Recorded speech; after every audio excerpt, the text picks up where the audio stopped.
여러분 믿을 수 있나요? 똑같은 보험, 똑같은 병, 똑같은 보험료를 냈는데 한 사람은 500만 원, 다른 사람은 2,500만 원. 무려 5배 차이가 난다고요. 도대체 뭐가 다른 걸까요? 답은 단 하나. 보험사가 이것을 제대로 설명했느냐입니다. 자, 여러분께 실제로 일어난 충격적인 사건을 들려드릴게요. 주인공은 A씨. 평범한 직장인이었죠. 그런데 어느 날 갑상선암 진단을 받게 됩니다. 치료를 받았지만 안타깝게도 암이 림프절로 전이됐어요. 의사가 말합니다. 이제 이건 일반암으로 분류됩니다. A씨는 속으로 생각했죠. 그럼 일반암 보험금 2,500만 원 받겠네. 그런데 보험사 직원이 이렇게 말했어요. 죄송합니다. 원래 발생한 암이 갑상선암이니까 소외감 기준으로 500만 원만 지급 가능합니다. 뭐라고요? A씨는 참을 수 없었습니다.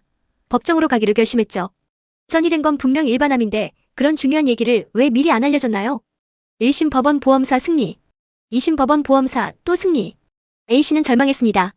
하지만 이야기는 여기서 끝나지 않았습니다. 대법원에서 완전히 뒤바뀐 결과가 나왔습니다. 대법원 판결문을 직접 읽어드릴게요. 전이암을 원발암 기준으로 보장한다는 조항은 보험금 액수에 직접 관련된 핵심 내용이다. 따라서 반드시 설명해야 할 의무가 있다.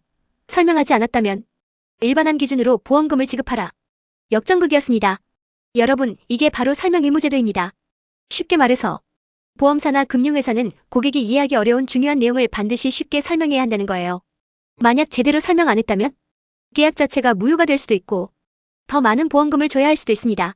그런데 여기서 뜨거운 논란이 시작됩니다. 생각해보세요. 제대로 설명 듣고 가입한 사람 500만 원, 설명 못 들은 사람 2,500만 원. 이게 말이 돼요? 같은 보험료 내고 받는 돈은 하늘과 땅 차이. 인터넷에는 이런 댓글들이 폭주했습니다. 그럼 나도 모른다고 하면 되는 건가? 성실하게 설명 들은 사람이 바보네.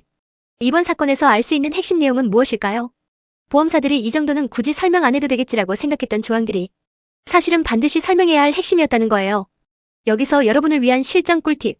이 약관의 핵심 내용이 무엇인지 정확히 파악하세요. 설명을 제대로 들었는지 확인하세요. 녹음이나 서면으로 증거를 남기세요. 이해 안 되는 부분은 반드시 재질문하세요. 그리고 보험업계도 변화가 필요한 시점입니다.